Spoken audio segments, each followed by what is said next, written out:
Hello दोस्तों, स्वागत है आप सबका आपके अपने YouTube चैनल जॉर्डन्स एकेडमी पर। और दोस्तों, मैं हूं आप सबका जॉर्डन सर और लेकर आ गया हूं आपके लिए एक नया वीडियो। और ये वीडियो होगा हमारे सेल सीरीज का। और जैसा कि आप देख रहे हैं कि चल रही है हमारी सेल सीरीज और आ गया है लेक्चर नंबर 5। और इस लेक्चर नंबर 5 में हम और आप पूरी तरह से बात करने वाले हैं कोशिका झिल्ली या फिर कोशिका कला के बारे में। ठीक है दोस्तों, आपको बताना चाहेंगे कि कोशिका झिल्ली को हम लोग एक दूसरा नाम भी देते हैं और इंग्लिश में हम लोग कहते हैं इसको सेल मेम्ब्रेन। क्या कहते हैं दोस्तों? Cell membrane. ठीक है, ये इंग्लिश वर्ड है। दूसरा नाम क्या होता है? कोशिका कला या कोशिका झिल्ली, कुछ भी कह सकते हैं हम लोग। इंग्लिश में कहते हैं सेल मेम्ब्रेन। चलिए दोस्तों, इस सेल मेम्ब्रेन को बिल्कुल खोल के एक एक बात सिखाता हूं आपको। बिना देर करे वीडियो को शुरू करते हैं और वीडियो को लाइक कर दिया करो दोस्तों। अब शुरू कर रहे हैं दोस्तों, एक एक करके हर बात को समझेंगे, एक एक बात को क्लियर करते चलेंगे। सबसे पहली बात तो ये कि आप लोग दो नाम याद करें दोस्तों। पहला तो नाम याद करें नागेली, ठीक है, नागेली। और दूसरा वाला नाम याद कर लो आप लोग क्रेमर। ठीक है, नागेली और क्रेमर। और बात मैं कर रहा हूं आपसे 1855 की, ठीक है, 1855 की। हुआ क्या कि एक कोशिका थी, जंतु कोशिका थी, तो उसकी जो सबसे बाहर की परत होती, सबसे बाहर का जो आवरण होता है, उसको नाम दे दिया था। उसको क्या नाम दे दिया था दोस्तों? कोशिका कला नाम दिया था। और किसने दिया था? तो वो नाम दिया था नागेली और क्रेमर ने, सबसे पहले दिया था। अच्छा, एक बात अगली समझो। अब क्या हुआ? अब इसका एक नाम लिख के और आता है दोस्तों। क्या नाम आता है? तो नाम याद करना, प्लाज्मा लेमा। क्या नाम है दोस्तों? Plasma lemma. मतलब ये कि इसको क्या कहा तुम? कह रहे कोशिका झिल्ली कह रहे हो, कोशिका कला कह रहे हो, इंग्लिश में सेल मेम्ब्रेन कहते हैं। और एक नाम और भी आ गया तुम्हारे सामने, प्लाज्मा लेमा। अब ये नाम किसने दिया? तो नाम याद कर लेना दोस्तों, एक साइंटिस्ट हैं प्लोअर। क्या नाम है? प्लोअर। तो शायद कभी काम आ जाए और कभी क्या काम तो आ ही जाती हैं चीजें। तो याद रखें, प्लाज्मा लेमा जो वर्ड था वो कौन लेकर आया था? प्लोअर लेकर आए थे। ठीक है दोस्तों, उम्मीद है ये जनरल सी बातें आपको क्लियर हो गई होंगी। अब हम आपको कुछ एक्स्ट्रा चीजें बताना चाहते हैं, उसको सुन लीजिए। देखिए, सबसे पहली बात तो ये, जैसे मान लो हम यहां पे समझाएं आपको जंतु कोशिका और एक तरफ हम कर दें पादप कोशिका। जंतु का मतलब एनिमल सेल और पादप का मतलब प्लांट सेल। अब देखो जरा, जैसे मान लो ये बनी कोई भी जंतु कोशिका और यहां पे मैंने बना दी इस तरीके की कोई सी भी पादप कोशिका। समझिए बात को। अब क्या हुआ? जंतु कोशिका जो है, तो इसके बाहर की जो सबसे बाहर वाली परत होगी, इसको हम लोग क्या बोलते हैं दोस्तों? इसको बोलते हैं सेल मेम्ब्रेन। क्या कहते हैं? सेल मेम्ब्रेन, मतलब कोशिका झिल्ली, जो कि हम लोग इस समय पे पढ़ रहे हैं। ठीक है, और एक पढ़ लो पादप। तो पादप में देखो जरा, ये बाहर की तरफ तुम्हें जो नजर आ रहा है, इसको हम लोग क्या बोलते हैं? इसको बोलते हैं सेल वॉल। क्या कहते हैं? Cell wall. सेल वॉल मतलब कोशिका भित्ति। मैंने आपको पढ़ाया था इससे पिछले वाले लेक्चर में। लेकिन जो पेड़ पौधे होते हैं दोस्तों, जो पादप होते हैं, उनमें सेल वॉल के अंदर, मतलब इस तरीके से अंदर की तरफ थोड़ा सा एक परत होती है। उस परत को हम लोग क्या बोलते हैं? Cell membrane. तो इस बात से दोस्तों ये क्लियर हो जाता है, ये सिद्ध हो जाता है, ये प्रूव हो जाता है कि जंतु हो या पादप, दोनों में ही पाई जाती है सेल मेम्ब्रेन या कोशिका झिल्ली, जो कि आज हम लोग पढ़ रहे हैं। उम्मीद है दोस्तों आपको इतनी बातें समझ में बिल्कुल आ गई होंगी। तो एक छोटा सा जल्दी वाला रिवाइज कर दो मेरे संग। नागेली और क्रेमर ने 1855 में क्या क्या नाम दिया? कोशिका कला। और प्लोअर ने क्या नाम दिया दोस्तों? Plasma lemma. जंतु हो या पादप, दोनों में ही ये पाई जाती है। उम्मीद है यहां तक की बात क्लियर हो गई दोस्तों। अब समझो बात को। अब जो आपको बताना चाहते हैं, बात बनेगी इसकी संरचना के बारे में कि आखिर कोशिका झिल्ली किसकी बनी होती है, ये किस चीज की बनी है। तो जरा सुनो, ये बनी हुई है दोस्तों, इसमें होता है लिपिड। देखो, मेन चीजें तो दो ही हैं बेटा, लेकिन एक चीज और होती है, वो भी मैं आपको बताऊंगा। मेन चीजें क्या क्या हैं? तो एक होता है लिपिड, एक होता है दोस्तों प्रोटीन। ये दो चीजें तो मेन हैं। और तीसरी जो जरूरी, एक और कह सकते हो, कार्बोहाइड्रेट। क्या नाम है दोस्तों? कार्बोहाइड्रेट। ठीक है, तो लिपिड और प्रोटीन तो मेन है और इसके संग में क्या जुड़ा होता है दोस्तों? कार्बोहाइड्रेट जुड़ा होता है। उम्मीद है आपको ये वाली बात क्लियर हो गई होगी। अब समझो सबसे जरूरी बात, जो कि आपके किसी भी कॉम्पिटिटिव एग्जाम के नजरिए से जरूरी होगी। याद रखें कि कोशिका झिल्ली से रिलेटेड कई सारी थ्योरीज हैं दोस्तों, कई सारे मॉडल हैं। ठीक है। और वो मॉडल ये बताते हैं कि कोशिका झिल्ली कैसे बनी होती है, किस चीज की बनी होती है, क्या संरचना होती है। ठीक है दोस्तों, तो बिना देर करे सबसे पहला मॉडल जो कि कोशिका झिल्ली की संरचना के लिए आया था उसको हम लोग क्या कहते हैं, उसको हम लोग कहते हैं डेनियली डावसन मॉडल। नाम याद कर लो, डेनियली डावसन मॉडल। याद करें, डेनियली डावसन दो लोग हैं, इन्होंने एक मॉडल दिया है, इस मॉडल को क्या कहते हैं, डेनियली डावसन मॉडल कहते हैं। याद हो, क्लियर हो गया। अच्छा, और ये कब आया था दोस्तों, तो याद कर लो 1935 में आया था, 1935 में। अब यहां पे एक क्वेश्चन और क्लियर कर दूं मैं आपके लिए कि कोशिका झिल्ली से रिलेटेड सबसे पहले, एक बात याद रखना, अब एक बिल्कुल दिमाग लगा के समझना, 1855 में क्या हुआ, नागेली और क्रैमर ने इसको बताया कि कोशिका कला या जो भी हुआ, लेकिन अब हम बात कर रहे हैं किसकी, संरचना की, मॉडल की। तो याद रखना 1935 में सबसे पहला मॉडल आया था और लेकर कौन आए, डेनियली और डावसन। अब ये मॉडल कैसा था तो जरा ध्यान दीजिए मेरे साथ साथ, देखिए इस तरह समझ लो आप, ऐसा था ये मॉडल, ये देखना जरा, इस तरह का है ये, और इधर इसको कर लो, ऐसी लाइनें हो जा रही हैं। अब देखना जरा, अब देखो ये जो ऊपर की तरफ ये जो लाइनें बना रखी हैं मैंने, ये वाली, इनको, ये वाला, ये ऊपर का और ये वाला, इसको हम लोग क्या बोलते हैं दोस्तों, ये क्या है, ये है प्रोटीन। समझ में आ गई बात। और जो इसके अंदर ये बने हुए हैं ये वाले, इसको हम लोग क्या बोलते हैं दोस्तों, लिपिड। क्या बोलते हैं, लिपिड। असल में लिपिड मतलब वसा होते हैं, फैट होते हैं। ठीक है, तो ऊपर वाले दोनों क्या होते हैं, लिपिड, सॉरी प्रोटीन, और अंदर वाले ये क्या होते हैं, लिपिड। आप मन में ऐसे सोचो जैसे कोई सैंडविच हो दोस्तों, इमेजिन करो कोई सैंडविच होगा, ऊपर भी ब्रेड लगी हुई है, नीचे भी ब्रेड लगी हुई है, और बीच में भरे हुए आलू, है कि नहीं, और फिर खा जाओ तो बड़ा मजा आता है। खैर उसके बारे में नहीं सोचेंगे, नहीं तो भूख लगने लगेगी। खाने पीने का थोड़ा शौकीन हूं मैं, तो ऐसी चीजें खा पी लेता हूं, लेकिन अब यहां पे ऐसी बातें करेंगे तो वीडियो बनाने में ये होगा कि हो सकता है वीडियो छोड़ के कुछ खाने चले जाएं। सीधी बात है भैया, आप लोगों को अजीब लगे तो सॉरी। चलिए कोई बात नहीं, एक्स्ट्रा बातें नहीं करेंगे। तो सबसे पहली बात तो ये कि जैसे सैंडविच होता है, सैंडविच में ऊपर ब्रेड है, नीचे ब्रेड है, और बीच में क्या भरे हुए हैं, आलू। तो मन में ये सोच लो कि ऊपर वाली ब्रेड और नीचे वाली ब्रेड है प्रोटीन, और जो बीच में आलू की जो परत है वो क्या होती है, लिपिड। बस इतना समझना, लिपिड की दो परतें होती हैं दोस्तों, याद रखना, लिपिड की दो परतें होती हैं। ठीक है, अगली बात समझो। अब क्या हुआ, अब तुम्हें देखने में ये कैसा लग रहा है दोस्तों, देखने में लग रहा है ये सैंडविच जैसा। कैसा लग रहा है, सैंडविच जैसा। तो याद रखना, इसीलिए इसको हम लोग और क्या कह देते हैं, सैंडविच मॉडल कह देते हैं। याद रखें, सैंडविच मॉडल क्यों कहते हैं, क्योंकि ये देखने में कैसा लग रहा है, सैंडविच जैसा। तो डेनियली और डावसन मॉडल को हम लोग क्या कहते हैं, सैंडविच मॉडल कहते हैं। एक बात बिल्कुल समझ में आ गई। आ जाओ नंबर 2 पे। अब दूसरा वाली भाई थ्योरी क्या है, तो नाम याद कर लेना दोस्तों, एकक कला मॉडल। क्या नाम है, एकक कला मॉडल। नाम याद करें, एकक कला मॉडल। और हां, सबसे पहले कब आया, 1935 में क्या आया, डेनियली डावसन। उसके बाद 1959 की बात हो रही है दोस्तों, 1959 की बात हो रही है। एक साइंटिस्ट थे जिनका नाम था रॉबर्टसन। क्या नाम है, रॉबर्टसन। तो इन्होंने क्या बताया था, इन्होंने बताया था एकक कला मॉडल के बारे में। कब बताया था, 1959 में। अब एक मेरी बात समझना तुम जरा, कितने भी मॉडल आ जाएं, क्या कोशिका झिल्ली इन तीनों चीजों के अलावा किसी और चीज की बन पाएगी, नहीं बन पाएगी भाई। जो चीज जिसकी बनी वो बनी रहेगी। हां ये है कि सबने अपने अपने मॉडल दे दिए। इन्होंने क्या दिया कि भैया ऊपर और नीचे प्रोटीन होते हैं और बीच में क्या होते हैं, लिपिड होते हैं। और ये क्या कोई अलग बात करेंगे, बस इतना जरूर है, इन्होंने इस तरह से कहा कि एकक कला मॉडल में कोई सी भी कोशिका झिल्ली होगी वो कैसी बनी होती है, तो ऐसे बनी होती दोस्तों, प्रोटीन, और प्रोटीन के बाद लिपिड, और लिपिड के बाद फिर से क्या हो गया, लिपिड। समझ गए होगे, क्योंकि लिपिड 2 बार होगा बेटा, और फिर क्या हो गया यहां पे, प्रोटीन। इसका मतलब क्या हुआ कि सबसे पहले प्रोटीन की परत, उसके बाद 2 लिपिड की परतें, और उसके बाद फिर से एक प्रोटीन की परत। तो इसकी बनी होती है कोशिका झिल्ली।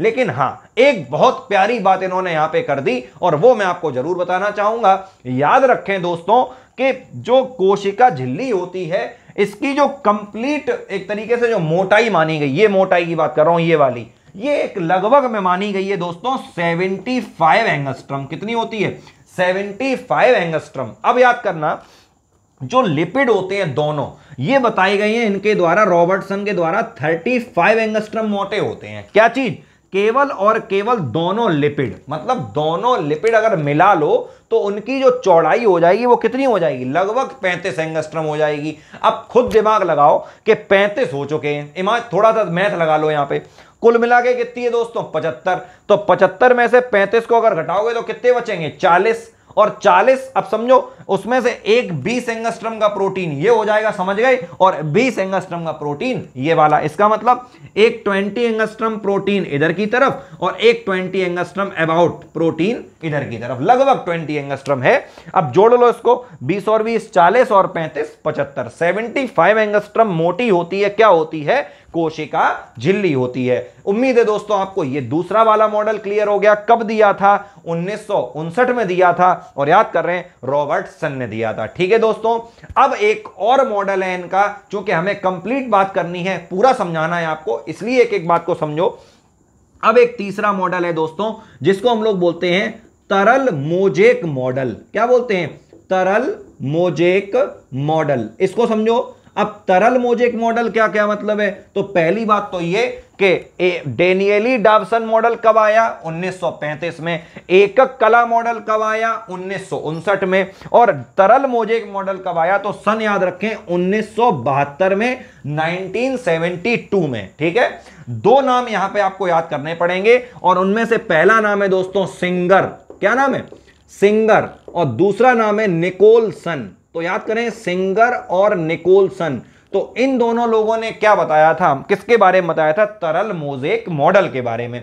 और ये मॉडल भी ये कहता है, वही वाली बात, सेम बात है, ये मॉडल भी क्या कहता है कि जो कोशिका झिल्ली होती है उसमें सबसे ऊपर तो क्या होता है, प्रोटीन, उसके अंदर क्या होते हैं, दो लिपिड की परतें, और उसके अंदर क्या होता है दोस्तों, फिर से क्या होता है, प्रोटीन। हां, इसमें एक जो बात थोड़ी सी एक्स्ट्रा की गई है वो ये की गई है कि जो ये वाला प्रोटीन है ऊपर, इसको हम लोग बोलते हैं बाहरी प्रोटीन। क्या बोलते हैं, बाहरी प्रोटीन। याद रखना, जो ऊपर वाली परत है इसको कहते हैं बाहरी प्रोटीन, और ये जो अंदर वाली परत है इसको क्या कहते हैं, आंतरिक प्रोटीन। बाहरी मतलब आउटर और आंतरिक मतलब इनर, तो आउटर प्रोटीन और इनर प्रोटीन। अब इसमें एक थोड़ी सी एक्स्ट्रा बात यह हुई है कि जो बाहरी प्रोटीन होती है ये थोड़ी सी अणुओं में टूट जाती है, मतलब इसके अणुओं को बड़े आसानी से अलग किया जा सकता है। ये बात याद रखना, मतलब क्या बोल रहा हूं, जो बाहरी प्रोटीन होती है इसके अणुओं को बड़े आराम से अलग कर सकते हैं, लेकिन आंतरिक प्रोटीन के अणुओं को हम लोग आसानी से अलग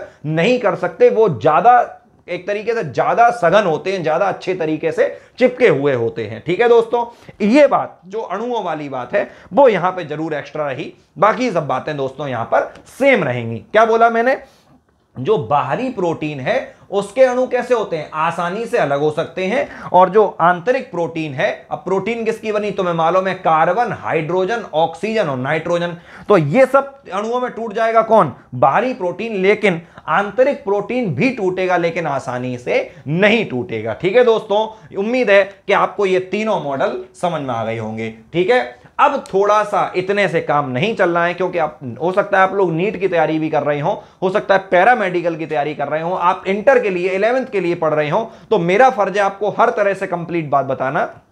अब बढ़ते हैं नेक्स्ट स्टेप की तरफ।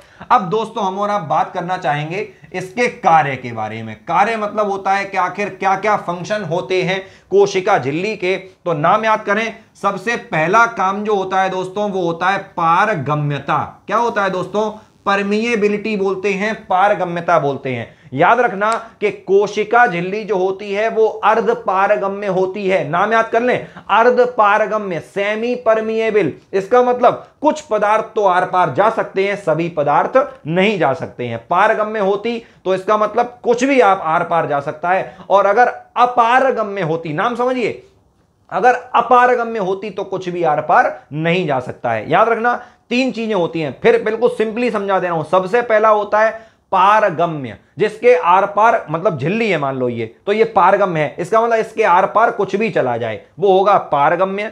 एक होता है दोस्तों अर्ध पारगम्य, मतलब कुछ जरूरी पदार्थ अंदर जाएं, कुछ जरूरी पदार्थ अंदर से बाहर आ जाएं, तो इसको बोलते हैं अर्ध पारगम्य। और एक होता है दोस्तों अपारगम्य। अपारगम्य का मतलब कि कुछ भी आर पार नहीं जा पाएगा। उम्मीद है दोस्तों ये बात आपको क्लियर हो गई होगी। तो याद रखना कि पारगम्यता का मतलब याद रखें कि जो कोशिका झिल्ली होती है वो कैसी होती है, अर्ध पारगम्य होती है, मतलब पदार्थों का आवागमन आसानी से होता रहता है, ऐसी कोई प्रॉब्लम नहीं आती है। अब यहां पे मैं आपको दो बातें बताना चाहूंगा कि सबसे पहली बात तो इसी पारगम्यता के आधार पे आप समझ लो, जो पहली पारगम्यता है उसको हम लोग बोलते हैं दोस्तों सक्रिय अभिगमन। क्या बोलते हैं? सक्रिय अभिगमन, याद रखें। और दूसरा होता है दोस्तों निष्क्रिय अभिगमन। नाम याद करें, निष्क्रिय अभिगमन। अब समझो, सक्रिय अभिगमन और दूसरा होता है निष्क्रिय अभिगमन। अब मेरी बात को एक एक करके समझना शुरू करेंगे। सबसे पहले क्या लिखा है? सक्रिय अभिगमन। सक्रिय अभिगमन का मतलब कि किसी भी चीज को अगर कोशिका से बाहर ऊर्जा के साथ निकाला जाए। अब मेरी बात को समझना ध्यान से। जैसे मान लो कि यहां पे हवा चले, मेरी बात को समझना, यहां पे हवा चल रही है और हवा चल रही है तो मेरे बाल क्या हो रहे हैं? उड़ रहे हैं। तो क्या मुझे एनर्जी लगानी पड़ रही है? मुझे एनर्जी तो नहीं लगानी पड़ रही ना। इसका मतलब एक तो ये काम हुआ, एक क्या हुआ, मैं अपने हाथों से इस तरीके से बाल अपने ठीक करूं, ऐसे करके, इस तरीके से नहीं लड़के आजकल करते हैं ऐसे करके, उसके लिए मुझे क्या करना पड़ा? ऊर्जा लगानी पड़ी, अपने हाथ को ले जाना पड़ा, बालों में इस तरह से करना पड़ा। और पंखा चल रहा था तो क्या हो रहा था? अपने आप बाल उड़ रहे थे, है कि नहीं? तो अगर अपने आप कोई चीज हो रही है, इसका मतलब हम कैसे हैं? निष्क्रिय हैं। हम कैसे हैं? निष्क्रिय हैं, अपने आप काम हो रहा है। पहले मेरी सुन लो, फिर मैं उसको समझा दूंगा, ठीक है? और अगर हमने ऊर्जा लगा के वो काम किया, इसका मतलब हम क्या हो गए? सक्रिय हो गए। हम कैसे हो गए? सक्रिय हो गए। तो याद रखना, यही मैं तुम्हें समझाना चाहता हूं कि अगर पदार्थों का आवागमन लगातार अपने आराम से, भाई एक बात सोचो, अर्ध पारगम्य है, कोई भी चीज अंदर आ रही है, कोई भी चीज बाहर जा रही है, और कोशिका कला, वो जो कोशिका कला कह लो या फिर तुम कोशिका झिल्ली कह लो, उसको कुछ भी नहीं करना पड़ रहा है। फिर समझा दें, जैसे मान लो ये कोशिका है, इसमें अंदर आर पार पदार्थ आ जा रहे हैं, कोई दिक्कत नहीं है, तो इसका मतलब कोशिका को कुछ करना पड़ रहा है? नहीं। तो इसको क्या कहेंगे दोस्तों? निष्क्रिय अभिगमन। क्या कहेंगे? निष्क्रिय अभिगमन। कोई भी काम नहीं करना पड़ रहा, कोई ऊर्जा नहीं लग रही। लेकिन अगर पदार्थों को, अब जैसे कोई चीज अंदर आ गई खराब, उसको क्या करना है? बाहर भेजना है, और किसी अच्छी चीज को अंदर लेना है, तो इसका मतलब समझ में आ रही होगी, चीजों को खींचना की और बाहर निकालने की जो प्रोसेस है उसमें क्या लगेगी? ऊर्जा लगेगी। देखो मेन अंतर यही होता है, निष्क्रिय अभिगमन में कभी भी ऊर्जा नहीं लगती है और सक्रिय अभिगमन में हमेशा ऊर्जा लगती है। तो याद रखना, जैसे एग्जाम्पल मैं तुम्हें अगर देना चाहूं तो सोडियम पोटेशियम पंप होता है। मैं आपको बता दूं,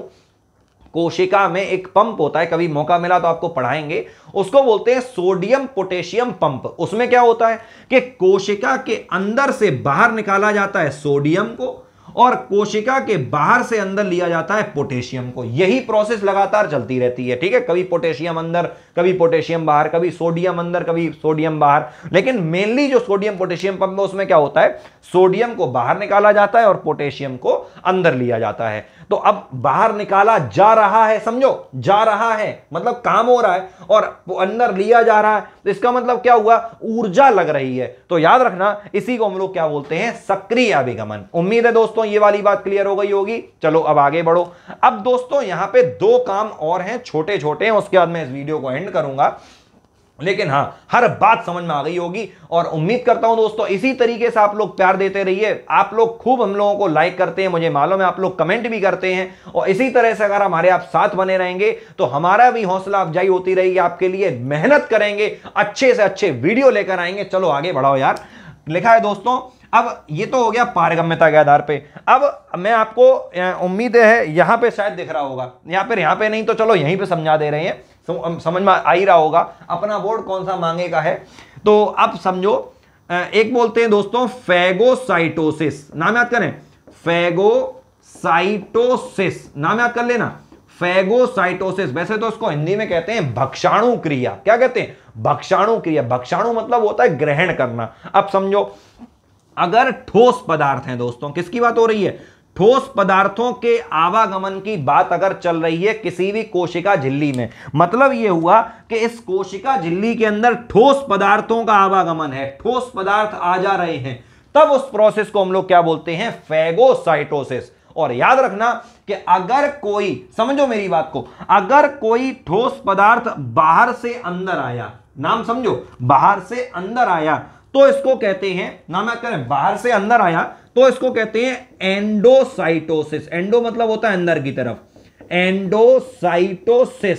और अगर कोई पदार्थ अंदर से बाहर गया है, समझ में आ रही दोस्तों, अगर कोई पदार्थ अंदर से, पदार्थ कौन सा वाला, ठोस, मैंने लिख दिया पहले ही, ठोस पदार्थ अगर अंदर से बाहर गया है तो दोस्तों इसको हम लोग क्या कहते हैं, एक्सोसाइटोसिस। नाम याद करो, एक्सोसाइटोसिस। ठीक है दोस्तों, तो अगर कोई ठोस पदार्थ अंदर गया है तो एंडोसाइटोसिस, और अगर कोई ठोस पदार्थ बाहर गया है कोशिका से, झिल्ली द्वारा, तो उसको हम लोग क्या बोलते हैं, एक्सोसाइटोसिस। उम्मीद है दोस्तों इतनी बात समझ में आ गई होगी। चलो यार बिना देर करे आगे बढ़ो। अब दोस्तों एक अंतिम काम है जिसको हम लोग बोलते हैं पिनोसाइटोसिस। नाम समझ लो, पिनोसाइटोसिस। नाम याद करो, पिनोसाइटोसिस।